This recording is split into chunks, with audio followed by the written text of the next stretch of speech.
মুহতারাম হাজিরিন, আজ যখন পতন পতন আর ক্ষয়ের ভয়াল অতলে লীন হতে চলেছি, তখন রুগ্ন এই পৃথিবীকে সুস্থ এবং সবল করে তোলার জন্য সর্বাগ্রের প্রয়োজন সমাজের যুব সম্প্রদায়কে আল্লাহ রাসূল সাল্লাল্লাহু আলাইহি সাল্লামের জীবন আদর্শ মেনে সামনে বাড়তে হবে। কারণ মুহাম্মদুর রাসূলুল্লাহ সাল্লাল্লাহু আলাইহি সাল্লাম এমন এক সমাজ ব্যবস্থাকে পরিবর্তন করতে সক্ষম হয়েছিলেন যখন গোটা পৃথিবীতে ছড়িয়ে পড়েছিল হত্যা, অনৈতিকতা, অশ্লীলতা, অরাজকতা, বেহায়াপনা, বেলাল্লাপনা, দাসপ্রথা, নারী নির্যাতন, কন্যা সন্তানকে জীবন্ত কবর দেওয়া, ইন্দ্রিয় পূজা, গোত্রপ্রীতি, গোত্র সংঘাত, সন্ত্রাস, লুটতরাজ, উগ্রবাদী, জঙ্গিবাদী। ঠিক তখনই এমন এক বিভীষিকাময় অবস্থার মধ্যেও নবী মুহাম্মদুর রাসূলুল্লাহ সাল্লাল্লাহু আলাইহি সাল্লাম মাত্র 23 বছরের এক অসভ্য, বর্বর, নিকৃষ্ট, নিগৃহীত, নির্যাতিত, নিপীড়িত জাতিকে চরিত্র এবং আদর্শের সর্বোচ্চ শিখরে পৌঁছে দিয়েছিলেন। কথা বলেন ঠিক না ঠিক? সেটার নাম হচ্ছে আল্লাহর কুরআন এবং আল্লাহ রাসূলের সুন্নাত। এই জন্যই সারা বাংলাদেশ ঘোষণা করি, ব্যক্তি জীবনে মহা সত্যের দেখা পেতে চাও, পারিবারিক জীবনে মহা সাফল্যের দেখা পেতে চাও, সামাজিক জীবনে সুখ শান্তি সমৃদ্ধির ছোঁয়া পেতে চাও, রাষ্ট্রীয় জীবনে সার্বভৌমত্ব আর স্থিতিশীলতার নিশ্চয়তা চাও, আন্তর্জাতিক বৈশ্বিক প্রেক্ষাপটে হেরার জ্যোতির্ময় আলোয় বিশ্ববাসীকে উদ্ভাসিত করতে চাও, হে যুব সমাজ আঁকড়ে ধরো, পড়ো, বলো কোরআন আমার জীবন, কোরআন আমার মরণ, কোরআন আমার স্বপ্ন, কোরআন আমার ভাবনা, কোরআন আমার চেতনা, কোরআন আমার অস্তিত্ব। কথা বলো ঠিক না ঠিক? সুতরাং কয়েকটা ঘাতক দালাল নির্মূল কমিটি যদি 116 জন আরবের নাম লিস্টি করে 1000 মাদ্রাসার বিরুদ্ধে ষড়যন্ত্র করে, পরিষ্কার ভাষায় বলতে চাই, কুখ্যাত শয়তান মুরগিচোরা শাহরিয়া কবির থেকে শিক্ষা গ্রহণ করো।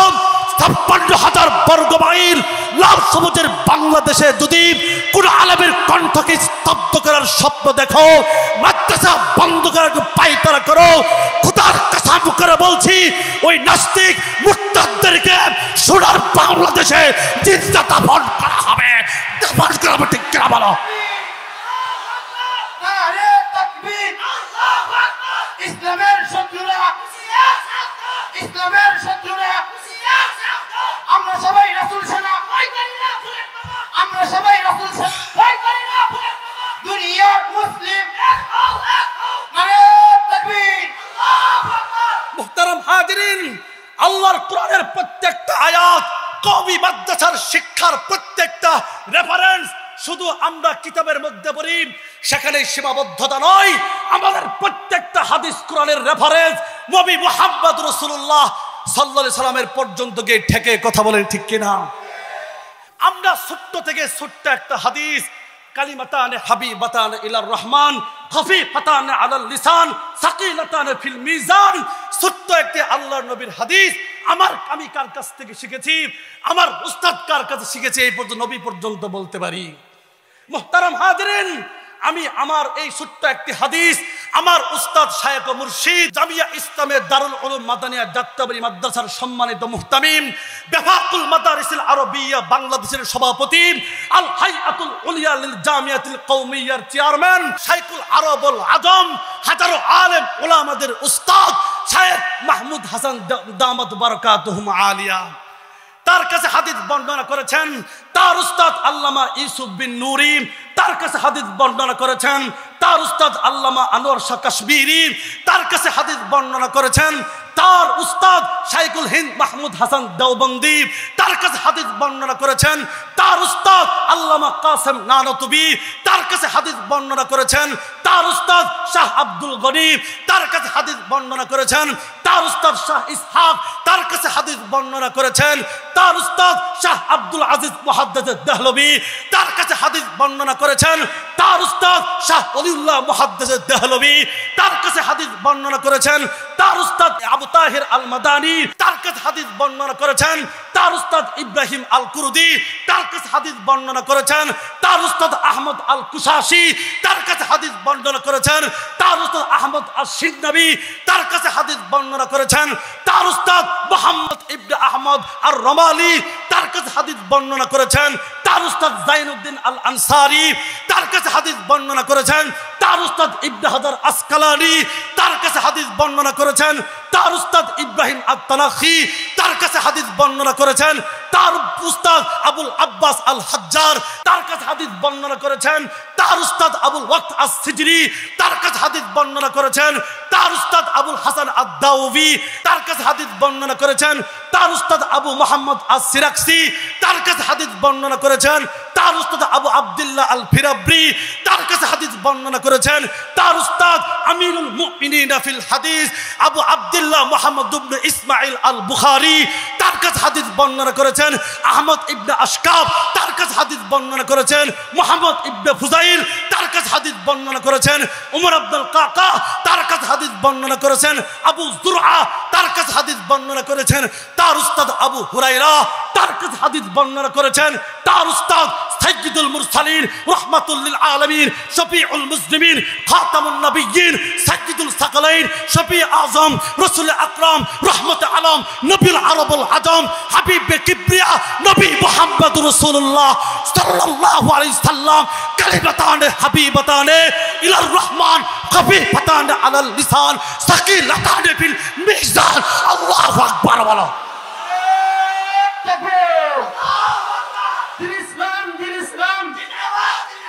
জিন্দাবাদ জিন্দাবাদ আল কোরআনের আলো আল হাদিসের আলো আজকের মাহফিল দারুল উলুমের মাহফিল বিলায়েত তাকবীর মুহতারাম হাজিরিন, ওই ঘাতক দালাল কমিটির নির্মাণ কমিটি কিছু নাস্তিক আর মুরতাদরা মনে করেছিল ইসলাম বাংলাদেশে কচুরি পানানে ভেসে আসছে। কথা বলো ঠিক না ঠিক?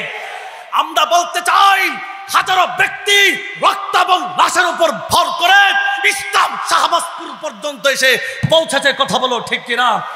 হ্যাঁ যুবক, তারিকুল ইসলাম শাহ নুজবাবাদী পড়ম সুদূর আটলান্টিক মহাসাগরের পূর্ব পাশে মাদিনাতুল আসিফে থেকে দেখো উকবা ইবনে নাফের কবর সেখানে পড়ে আছে। সুদূর চীনে গিয়ে দেখো উসমান বিন আব্বাসের কবর সেখানে পড়ে আছে। সুদূর জর্দান গিয়ে দেখো যায়েদ বিন হারেসা জাফর তৈয়ার আব্দুল্লাহ রাওয়াহার কবর সেখানে পড়ে আছে। সুদূর মিশর গিয়ে সুদূর তুরস্কের রাজধানী ইস্তাম্বুল গিয়ে দেখো আবু আইয়ুব আনসারীর কবর সেখানে পড়ে আছে। সুদূর মিশর গিয়ে দেখো আমর বিন আসের কবর সেখানে পড়ে আছে। সুদূর ইরাকে গিয়ে দেখো হযরত আব্বাসের কবর সেখানে পড়ে আছে। সুদূর বসরায় গিয়ে দেখো হযরত বেলালের কবর সেখানে পড়ে আছে। সুদূর কুফায় গিয়ে দেখো হযরত আলীর কবর সেখানে পড়ে আছে। সুদূর দামেস্কে গিয়ে দেখো হযরত বেলালের কবর সেখানে পড়ে আছে।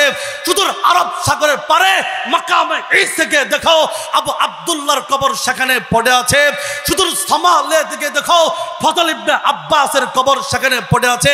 সুদূর ময়দানে উহুদ থেকে দেখো আমর ইবনে জুমুর কবর সেখানে পড়ে আছে। কথা বলো ঠিক না ঠিক?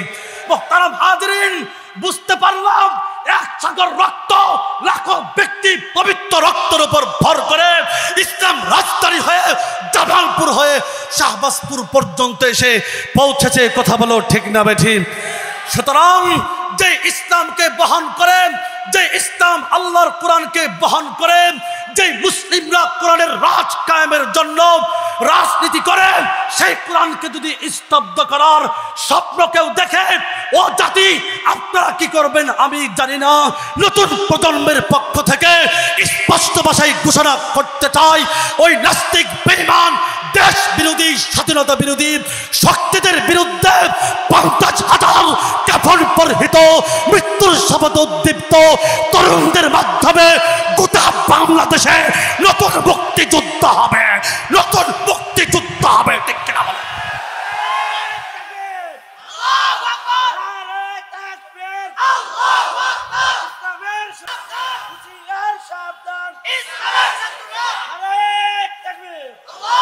হ্যাঁ যুবক, তোমাদেরকে বলতে চাই, তোমরা হলে আমাদের কাছে আম কাঁঠালের বিচির চাইতেও দামি।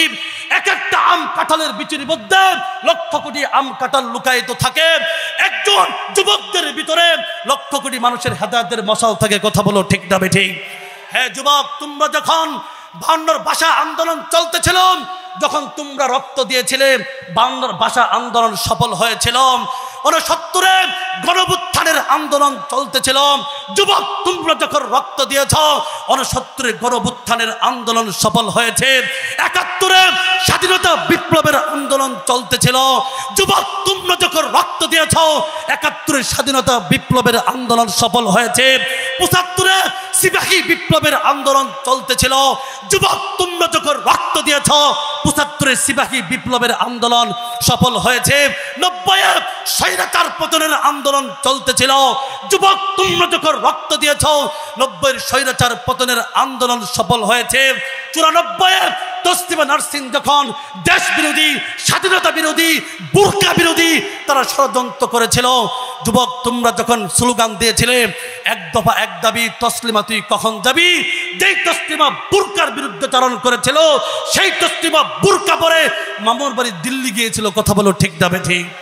2013 সালে শাহবাগী নাস্তিকার মুরতাদরা যখন আল্লাহ এবং তার রাসূলকে নিয়ে বড় বড় আলেমদেরকে নিয়ে কুটুক্তি করলো, শাইখুল ইসলাম আহমদ শফীকে তেতুল হুজুর বলে গালি দিল, সেদিন আহমদ শফী তোমাদেরকে ডাক দিয়েছিল, হে যুবক, টেকনাফ থেকে নিয়ে তেতুলিয়া পর্যন্ত, রূপসা থেকে নিয়ে পাথুরিয়া পর্যন্ত, সেদিন তার ডাকে সাড়া দিয়ে শাপলা চত্বরে এক সাগর রক্ত ঢেলে দিয়েছিলে। কথা বলো ঠিক না বেঠিক। সেদিন নাস্তিকার মুরতাদের গোষ্ঠীরা গর্তের ভিতরে ঢুকেছিল, গর্তের ভিতরে। হে যুবক, আজ সেই গর্তের ভিতরে পাথরের চাপা দাও, ঘোষণা করো একজন যুবক বেঁচে থাকতে নাস্তিকার মুরতাদের গোষ্ঠীরা গর্তের ভিতরে থাকবি। খোদার কসম, গর্ত থেকে বের হতে পারবি না, বের হতে পারবি না। ঠিক কিনা?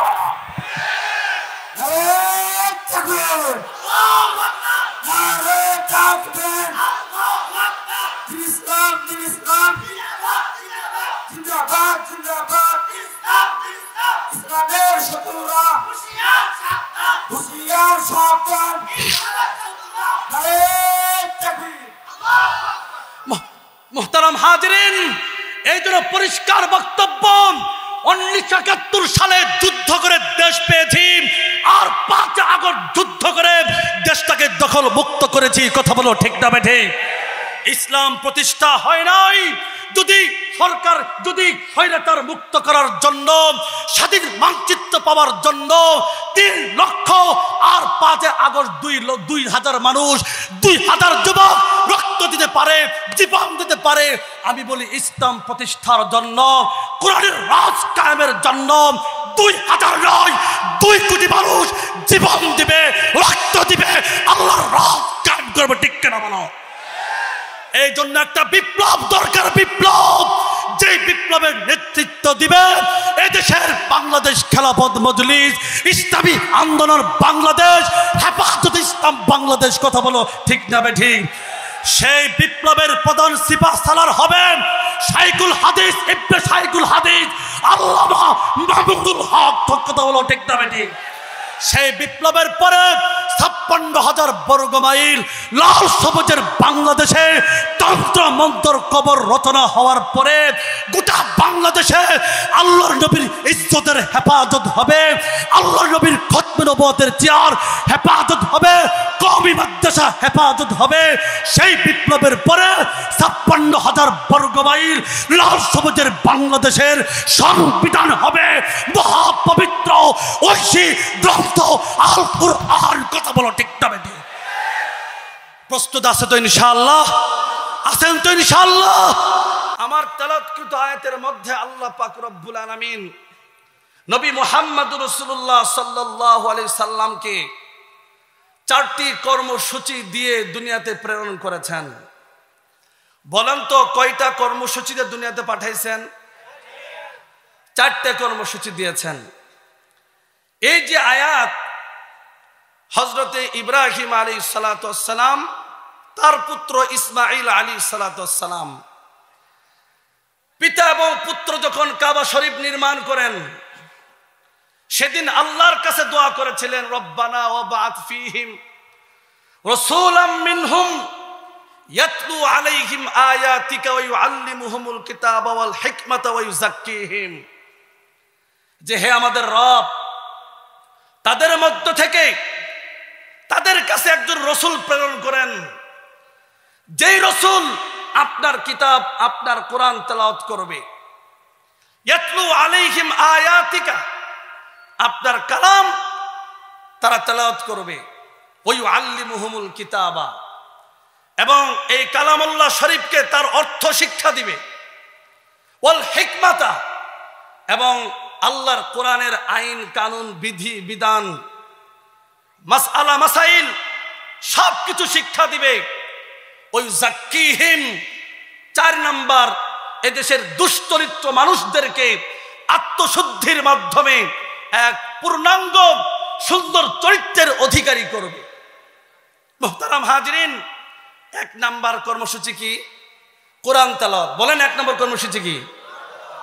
2 নাম্বার কোরআনের অর্থ শিক্ষাদান। বলেন 2 নাম্বার কি? নাম্বার 3 মাসআলা মাসাইল, আইন কানুন, নামাজ কিভাবে করবেন, যাকাত কিভাবে দিবেন, হজ কিভাবে করবেন, রাষ্ট্র পরিচালনা কি করবেন, কিভাবে করবেন, সব কিছুর শিক্ষা দিবেন। নাম্বার 4 আত্মশুদ্ধির মেহনত করবে, মানুষের তাজকিয়া নফস করবে। আয়াতের মাধ্যমে আমাদের সামনে পরিষ্কার হয়ে গেল রাসূল প্রেরণের উদ্দেশ্য 4টি। বলেন রাসূল প্রেরণের উদ্দেশ্য কয়টি? এখন আমি আপনাদের কাছে প্রশ্ন করব, উত্তর দিবেন। বলেন তো, আমাদের কওমি মাদ্রাসায় দারুল উলুম শাহবাজপুর মাদ্রাসায় আল্লাহর কোরআনের তেলাওয়াত হয় কি হয় না? বলেন তো, আল্লাহর কোরআনের অর্থ শিক্ষা দেওয়া হয় কি হয় না? বলেন তো, শাহবাজপুর মাদ্রাসায় কওমি মাদ্রাসায় মাসআলা মাসাইল শিক্ষা দেওয়া হয় কি হয় না? বলেন তো, শাহবাজপুর থেকে ফারেক হয়ে গোটা বাংলাদেশে এরপরে দ্বীনি খেজমত আঞ্জাম দিয়ে পীর হয়ে গোটা বাংলাদেশের মানুষকে আত্মশুদ্ধির মেহনত করছে কি করে না? মুহতারাম হাজিরিন, বোঝা গেল রাসূল প্রেরণের উদ্দেশ্য যেটা, মাদ্রাসার শিক্ষার উদ্দেশ্য সেটা। কথা বলেন ঠিক কিনা? নবীর যে কাজ, ওয়ারাসাতুল আম্বিয়ার একই কাজ। আল্লাহর নবীর যে কাজ, মাদ্রাসার শিক্ষারও ঠিক একই কাজ। আয়াতের মাধ্যমে আমাদের সামনে স্পষ্ট হয়ে গেল যে মাদ্রাসায় পড়ে কেউ কোনোদিন বিজ্ঞানী হবে না, বৈমানিক হবে না, ডাক্তার হবে না, ইঞ্জিনিয়ার হবে না, বরং মাদ্রাসায় পড়ে হবে একজন নিষ্ঠাবান হাফেজ, বিজ্ঞ আলেম, অভিজ্ঞ ফকিহ, প্রাজ্ঞ মুহাদ্দিস, প্রাণস্পর্শী বক্তা, নিঃস্বার্থ সুফি, সঠিক ও মেধাবী গবেষক। এরা দেশব্যাপী আল্লাহর দ্বীনকে কায়েম করার জন্য নিষ্ঠার সাথে গোটা পৃথিবী কাজ করবে। কথা বলো ঠিক না বেটি? কওমি মাদ্রাসার উদ্দেশ্য হলো এই জাতি যখন বিপদগ্রস্ত হবে, জাতিকে নিয়ন্ত্রণ করার জন্য ব্রেকিং পাওয়ার হিসেবে কওমি মাদ্রাসা কাজ করবে। কথা বলেন ঠিক না বেটি? আর মাদ্রাসার ছাত্রদের উদ্দেশ্য হলো যখন কোন দেখবে ভিনদেশী শকুনের দুষ্টিরাম বাংলার মানচিত্রের উপর চোখ মেরেছেন, আল্লাহ এবং তার রাসূলের ইজ্জতের উপর আঘাত হেনেছেন, আল্লাহ এবং তার আল্লাহ রাসূলের খতমে নবুয়তের চেয়ার কেনে টানা হেস্তা করছে, কওমি মাদ্রাসার ছাত্ররা জীবন বাজি রেখে তারা বারবার রাজপথে নামবে, দেশের স্বাধীনতা সার্বভৌমত্ব হেফাজত করবে, আল্লাহর নবীর ইজ্জত হেফাজত করবে, আল্লাহর নবীর খতমে নবুয়তের চেয়ারকে হেফাজত করবে, প্রয়োজনে রক্ত দিবে, জীবন দিবে, নবীর ইজ্জতের হেফাজত করে ছাড়বো। কথা বলো ঠিক না বেটি?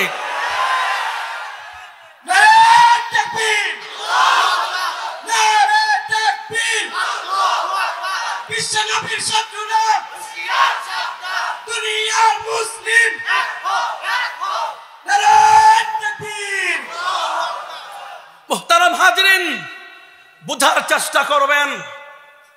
4 কর্মসূচির 1 নাম্বার কর্মসূচি হলো আল্লাহর কোরআনের তেলাওয়াত করা। কথা বলেন ঠিক কিনা? আল্লাহর কোরআনের তেলাওয়াত, তেলাওয়াতুল কোরআন, এটা যে কত দামি। আল্লাহ পাক রব্বুল আলামিন কোরআন কেন নাজিল করছেন? আল্লাহ তাআলা কোরআন কিভাবে নাজিল করলেন? কোরআনের কত ওজন, কোরআনের কত দাম বুঝার জন্য বলি, আল্লাহ পাক রব্বুল আলামিন ইরশাদ করেছেন, ইন্না আরাদনাল আমানাতা আলাস সামাওয়াতি ওয়াল আরদি ওয়াল জিবাল ফাআবাইনা আইয়াহমিলনাহা ওয়া আশফাকনা মিনহা ওয়া হামালাহাল ইনসান। কোরআনের কত ওজন!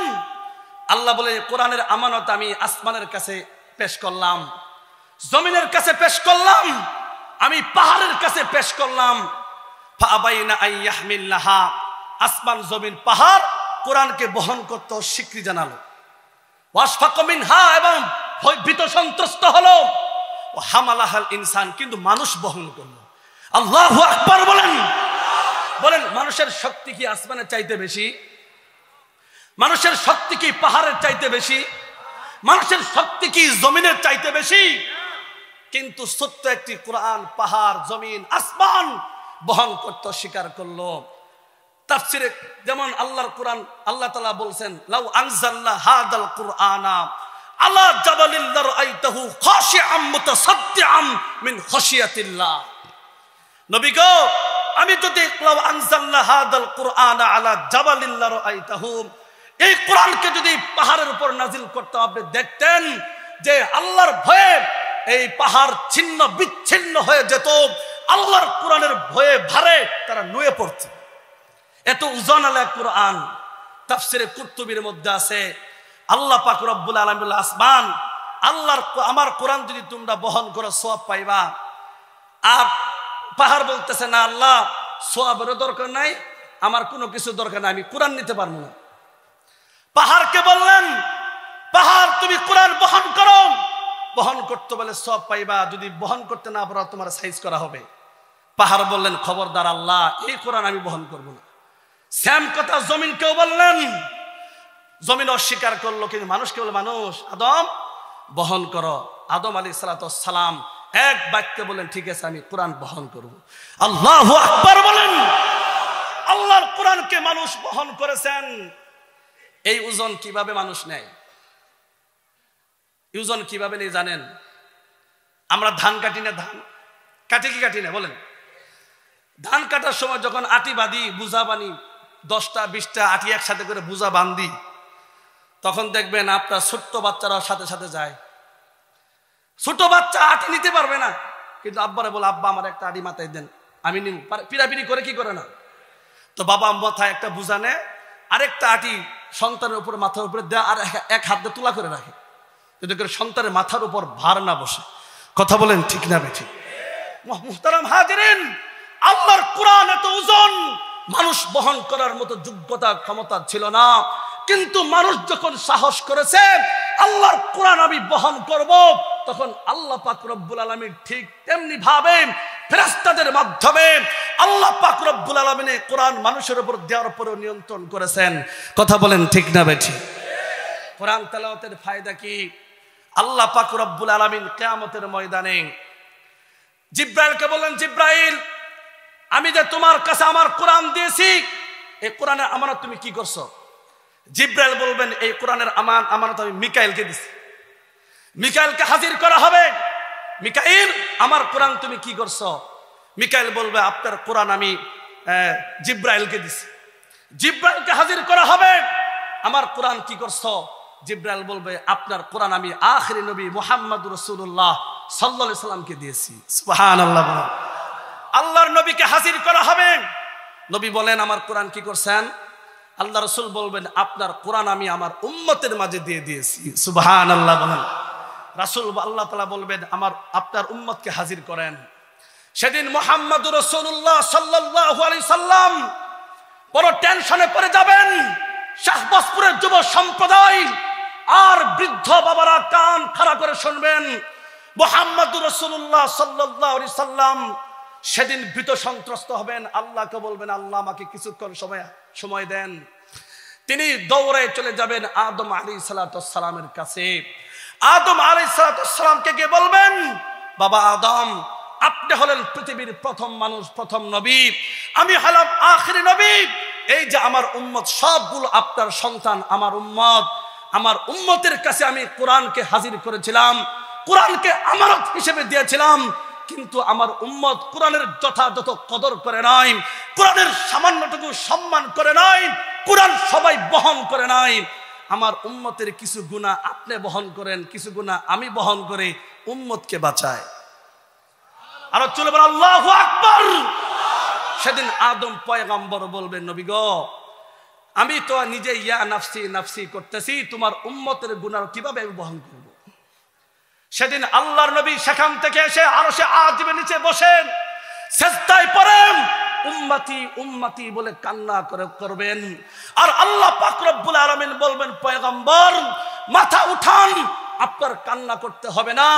আল্লাহর নবী বলবে আল্লাহ আমার মেয়ে ফাতেমার জন্য কোনো কিছু আপনার কাছে চাই নাই, আমার নাতি হাসান হোসেনের জন্য কিছু চাই না, আমার বিবি খাদিজার জন্য চাই না, আমার স্ত্রী আয়েশার জন্য চাই না, শুধু আমার উম্মতের জন্য চাই।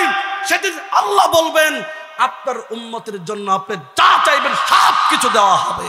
আল্লাহু আকবার বলেন। মুহতারাম হাজিরিন, আল্লাহ রাসূল বলবেন জিবরাইল সাহাবায়ে কেরাম তোমাদেরকে একটা কথা বলবো শুনবা? সাহাবীরা বলল জি শুনবো। রাসূল বললেন যে আখিরাতে সবচেয়ে শ্রেষ্ঠ মানুষ কে হবে জানো? সাহাবায়ে কেরাম জানি না, আপনি জানেন, বলেন। রাসূল বললেন সাহাবায়ে কেরামকে আল্লাহ পাক রব্বুল আলামিন কিয়ামতের ময়দানে বলবেন যারা আল্লাহর কোরআনকে তোমরা পাঠ করেছো, অধ্যয়ন করেছো, আল্লাহর কোরআনকে যারা মুখস্থ করেছো, বহন করেছো, তোমরা সবাই দাঁড়াও। কোটি কোটি হাফেজ কোরআন সেদিন দাঁড়াবে। আল্লাহু আকবার বলেন। কেউ কথা বলবে না, শেষ পর্যন্ত দাউদ পয়গম্বর দাঁড়াবেন। আল্লাহ পাক রব্বুল আলামিন অনুমতি দিলে তিনি কোরআন তেলাওয়াত শুরু করবেন। সুবহানাল্লাহ বলেন। মুহতারাম হাজিরিন, সেদিন তেলাওয়াত হবে, আল্লাহ বলবেন যার যেখানে তেলাওয়াত শেষ হবে জান্নাতে সেখানে তার স্থান হবে। আল্লাহু আকবার বলেন। তার মানে ৬৬৬৬টা আয়াত মতান্তরে এদিক সেদিক হতে পারে। এক একটা হাফেজে কোরআনের জান্নাতের স্থান এত মর্তবা হবে। আল্লাহু আকবার বলেন।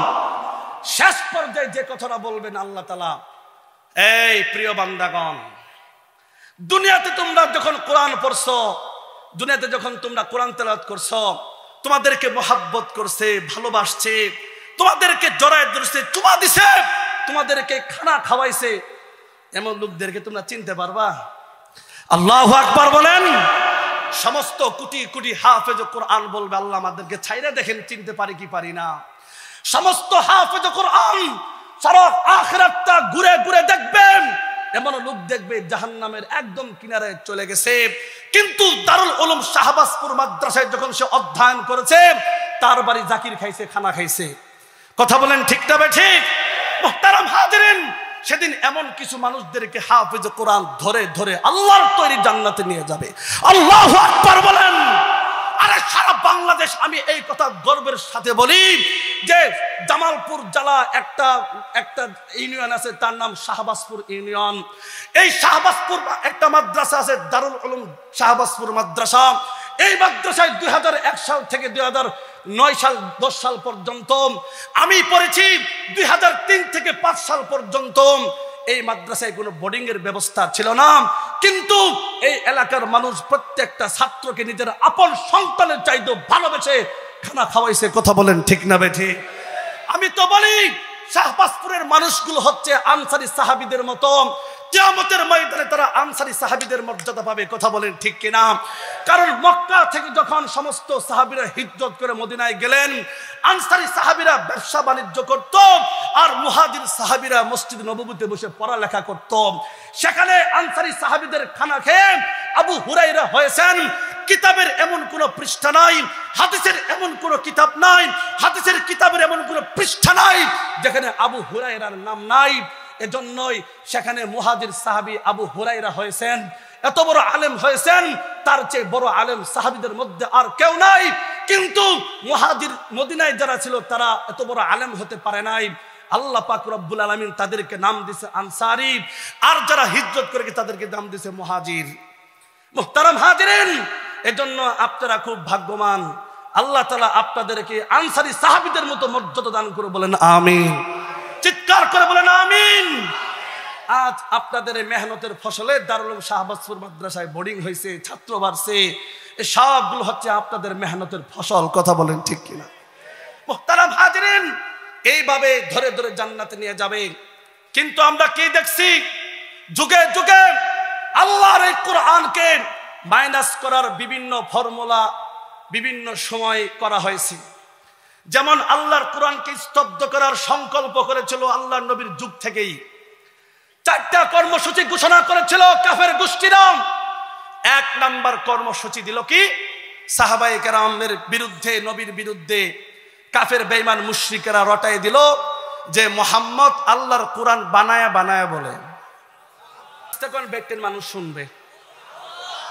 মুহতারাম হাজিরিন, কোরআন আল্লাহর কোরআন বানায় বানায় বলে।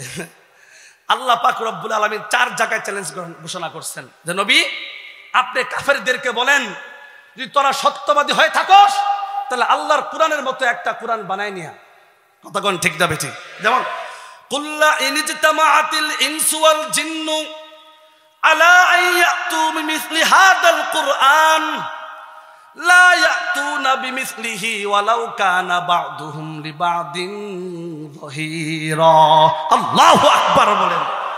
আল্লাহ বলেন নবী আপনি ঘোষণা করেন জিন এবং ইনসান মিলে সবাই মিলে তোমরা আল্লাহর কোরআনের মতো একটা কোরআন বানায় নিয়ে আসো।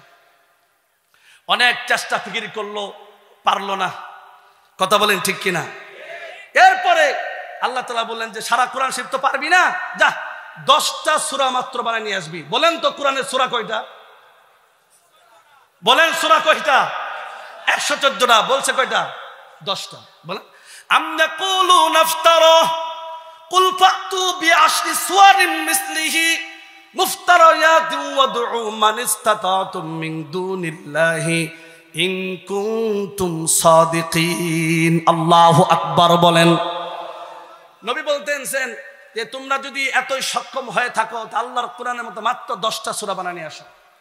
কবি সাহিত্যের যুগে অনেক চেষ্টা করলো কিন্তু আল্লাহর কোরআনের মতো একটা কোরআন 10টা সূরা বানাইতে পারলো না। আল্লাহ বলেন যা আরো কমাই দেই। কমাই দিয়ে বললেন কি সবচেয়ে ছোট্ট একটা সূরা। বলেন তো কোরআনের সবচেয়ে ছোট্ট সূরার নাম কি? সূরাতুল কাউসার, মানে ইন্না আতাইনার কি বলেন? ইন্না আতাইনা কাল কাউসার ফাসাল্লি রাব্বিকা ওয়ারহার ইন্না শানিআকা হুয়াল আবতার। এই ছোট্ট একটা সূরা আল্লাহর নবী কাবা শরীফের গিলাবে লিখে টানায় দিলেন। আর আল্লাহ তাআলা বলেন ওয়া ইন কুনতুম ফি রাইবিম মিম্মা নাযালনা আলা আবদিনা ফাতু বিসূরাতিন মিন মিসলিহি ওয়াদউ শুহাদাআকুম মিন দুনিল্লাহি ইন কুনতুম সাদিকিন। যে তোমরা কোরআন শরীফ সম্পর্কে সন্দিহান, সময় কোনো কথা নাই, ছোট্ট একটা সূরার মতো একটা সূরা তোমরা বানায় নিয়ে আসো। এই কথা বলে আবার আল্লাহ তাআলা ইল্লাম তাফআলু, যদি তারা না পারে ওয়ালান তাফআলু, আল্লাহ বলে কোশ্চেন কালেও পারবে না। কথা বলেন ঠিক না ঠিক? কাফের বেঈমান মুশরিকরা গোষ্ঠীরা খাতা দিয়ে কলম দিয়ে কবি সাহিত্যিককে গুহার ভিতরে ঢোকাই দিয়ে বলল তুমি এখানে গবেষণা করো আর স্টাডি করো, আর একটা সূরা না পারলে একটা আয়াত আপাতত বানাইবা। মুহতারাম হাজিরিন, মাসের পর মাস গিয়েছেন কিন্তু আল্লাহর কোরআনের মতো একটা সূরা তো দূরের কথা, একটা আয়াত বানাইতে পারে নাই। সেই কবি সাহিত্যিক সেদিন লিখে দিয়েছিল ইন্না আতাইনা কাল কাউসার ফাসাল্লি লিরাব্বিকা ওয়ানহার ইন্না শানিআকা হুয়াল আবতার লাইসা হাদা কালামুল বাশার। খোদার কসম এটা কোনো মানব রচিত গ্রন্থ হতে পারে না। কথা বলো ঠিক না ঠিক? তবে আবু জাহেল আর উতবা সাইবা ওয়ালিদের মুগীরা সবাই মিলে একটা সূরা বানাইছিল। বলমুনি সূরাটা? কথা বলেন না কেন? মানে হলো কি আল ফিল মাল ফিল ওমা আদরা কামাল ফিল জানাবুন কলিলুন অখুরতুমুন তবিলুন। মানে কি হাতি, হাতি দেখি তোমরা জানো হাতি কি? একটা লম্বা সুর আছে, খাটো একটা লেজ আছে। বাপরে বাপ, এই সূরা যখন তেলাওয়াত করছে ছোট বাচ্চা থেকে নিয়ে যুবক যারা ছিল, বৃদ্ধ যারা ছিল, হাসতে হাসতে মাটিতে শুয়ে পড়ছে যে তুমি এটা কি বানাইলা? হাতি যে একটা লম্বা সুর আছে, খাটো একটা লেজ আছে, এটা আমরা তো জানি। মুহাম্মদ তো ভবিষ্যতের কথা বলে, বর্তমানের কথা বলে, অতীতের কথা বলে, এমন এমন ঘটনা বলে তোমার আমার বাপ দাদা 14 গোষ্ঠী জানে না, তবে ইতিহাসে সম্বলিত আছে। কথা বলেন ঠিক না ঠিক? কোরআন শুধু কবিতার কথা বলে নাম, কোরআন শুধু কিচ্ছা বলে নাম। কোরআন এমন ভাবে পাঠ করা হয় যা শুনলে মজা আর মজা, শুনতেই মন চায়। তুমি কি তেলাওয়াত করলা, কি সূরা বানাইলা? এটা তো হাতির লম্বা একটা সুর আছে, খাটো একটা লেজ আমরা জানি। আরেকটা শয়তান ছিল, তার নাম মুসাইলামাতুল কাযযাব। বলেন তার নাম কি? এই মুসাইলামাতুল কাযযাবের কাছে আমর ইবনে আউফ গেছে, তখনও সে মুসলমান হয় নাই। এই মুসাইলামাতুল কাযযাব বলে, তোমাদের নবীর উপর সম্প্রতি সময় কি নাজিল হয়েছে? সে বলতেছে, ইন্না আ'তাইনাকাল কাউসার ফাসাল্লি লিরাব্বিকা ওয়ানহার ইন্না শানিআকা হুয়াল আবতার। মুসাইলামাতুল কাযযাব নিজ দিকে তাকায়া কিছুক্ষণ ধ্যান ধরে বসে থেকে মাথা উঁচা করে বলে, সম্প্রতি সময়ে আমার উপর একটা সূরা নাজিল হয়েছে। জোরে কন্না নাউজুবিল্লাহ। আমর ইবনে আউফ বলে, কি সূরা নাজিল হয়েছে? তেলাওয়াত করে দিই। তে হে তেলাওয়াত করে, ইয়া ওয়াবার ইন্নামা আনতা উযনানি ওয়া সাদরুন ওয়া সাইরুকা হাক্কারুন ফাক্কারুন। অর্থ হলো যে হে ইঁদুর, যে তোমার একটা সিনা আছে আর দুইটা কান আছে, এছাড়া আর যা কিছু সবই হাক্কারুন ফাক্কারুন, মূল্যহীন, হীন।